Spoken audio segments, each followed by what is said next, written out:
The historical evolution of the term oppression reflects a growing awareness of the complex and multifaceted nature of power and its impact on individuals and societies.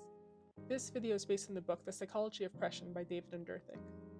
Oppression occurs when one group has more access to power and privilege than another group, and when that power and privilege is used to maintain the status quo, i.e., domination of one group over another.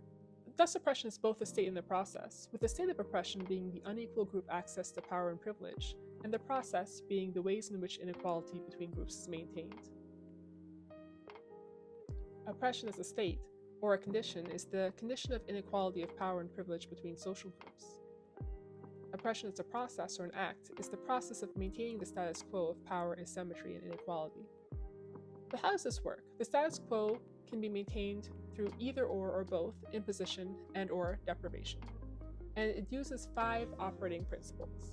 Dominant or privileged groups use their power to exert violence on, exploit, marginalize, inferiorize, or subjugate powerless groups. Many different social groups can be, have been, and are oppressed. But there are 2 P's in oppression: power and privilege. Power is the capacity to exert force, influence, or control over one's environment. This includes other people, organizations, and institutions. To exert this force or control or influence to get what one wants. Power also includes the system of individuals, institutions, and cultural norms, standards, and assumptions that support, justify, legitimize, and protect certain worldviews and ways of doing things. Privilege is unearned power that is only easily or readily available to some people simply as a result of their social group membership. Privilege is enjoyed by a dominant group, whether they are aware of their privileges or not, and whether they want them or not, and whether they're well-intentioned or not, giving them economic, political, social, and cultural advantages at the expense of members of marginalized groups. So how does the process of oppression work? It functions through imposition and deprivation. In imposition, it involves forcing unwanted identities, roles, experiences, or lived conditions onto individuals or groups. It's about imposing limitations and burdens that hinder their well-being and development. Deprivation involves denying individuals or groups access to essential resources, opportunities, and experiences necessary for their physical and psychological well-being. It's about creating barriers that prevent them from reaching their full potential. So what are the differences? Imposition is about forcing something onto someone, while deprivation is about withholding something from someone. Imposition often involves direct acts of control and domination, while deprivation can be more subtle and systemic. But imposition and deprivation are interconnected. Oppression by imposition and deprivation often work together to reinforce inequality. For example, racist stereotypes, imposition, can lead to discrimination in hiring, deprivation. Both forms of oppression limit human potential and perpetuate social injustice. Oppression operates via 5 principles. These include exploitation, the unequal exchange of one group's labor and energies for another group's advantage and advancement. Marginalization, expelling of specific groups from meaningful participation in society. Powerlessness, blocking specific groups from power and routes to gain power. Cultural imperialism, or inferiorization, establishment of the ruling class culture as the norm, othering of groups that are not part of the dominant culture. And violence, threats and experiences of physical and structural violence. What's structural violence? Structural violence refers to harm caused by social structures and institutions that prevent people from meeting their basic needs and achieving their full potential. Structural violence is a form of violence that's often invisible and embedded in the very fabric of society. One way of remembering common social groups that suffer under oppression is the addressing framework. A for age, D for disability, R for religion or race, E for ethnicity, S for sexual orientation, S for social class, I for indigenous heritage, N for national origin, and G for gender or sex. Each of these social groups has a type of oppression.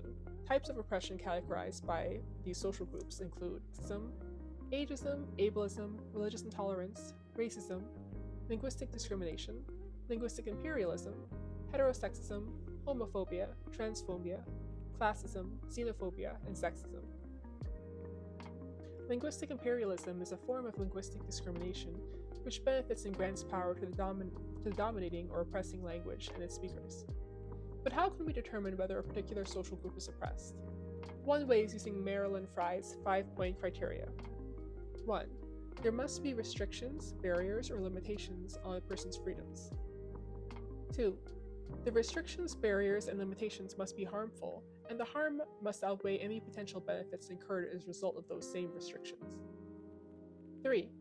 The restrictions, barriers, and limitations must be imposed, protected, and justified by a social structure or institution.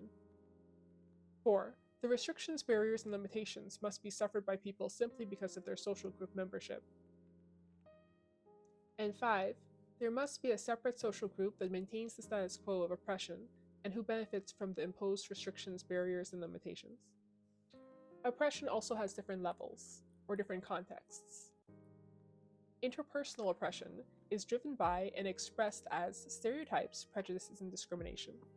Stereotypes are overgeneralized cognitive representations of how members of a group are similar to one another and different from members of other groups. Prejudices are attitudes or feelings, they're really affects, of our perceptions about members of certain social groups. Prejudices can be positive or negative and can be conscious or unconscious. Discrimination is behavior that results from a person's stereotypes and prejudices. Stereotypes, prejudices, and discrimination may lead to the establishment of organizations that have policies, procedures, and practices that reflect, legitimize, and protect them. Oppression is weaved into the fabric of our institutional policies, procedures, and cultural habits. This describes institutional oppression. It can be like a chicken and the egg effect.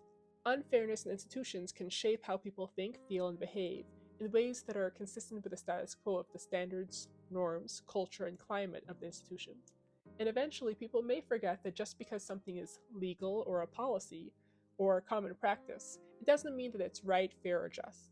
And in this way, those with power and privilege, imposing their worldview on the oppressed, really comes full circle to justify oppressive behaviors. This is one way that internalized oppression develops. Interpersonal, institutional, internalized. Oppression can and does manifest in different contexts. When it's present in public and political discourse, this is the socio-political context. When oppression is evident in media, art, literature, science, and research, this is the cultural symbolic context. The Overton window is a political theory that describes the range of ideas the public will accept as politically acceptable. It's a helpful model for understanding how public opinion shifts and how policies once considered radical can become mainstream. Here's a breakdown. Imagine a window that frames the range of acceptable political discourse. Ideas within the window are considered mainstream and acceptable to discuss and implement. Ideas outside the window are seen as radical, unthinkable, or even dangerous. The Overton window isn't fixed. It can shift over time as public opinion evolves. The Overton window is a helpful concept in understanding how oppression works today. When we think of the word oppression, sometimes it can bring connotations of oppression in its most extreme forms, or connotations of situations which were worse in the past than they are now. Sometimes when we think of the word oppression, we can narrow its connotations to violence or financial oppression. Sometimes we can equate oppressive behavior as needing to be intentional. However, oppression can also occur in subtler forms, and oppression can and often is unconscious or unintentional, and yet still is considered in these forms to be socially acceptable, based on the standards of the social group with the power and privilege. Even those who are well-intentioned can contribute to a culture of oppression based on their behavior and actions or inactions. These subtler, unintentional statements or behaviors can be called microaggressions. But what are your thoughts? What are your initial reflections? Did anything you heard stand out, make you think, or bring up any questions? Please add any thoughts to the comments below. And if you're interested in learning more, watch the next video. Here, who knows, where is it?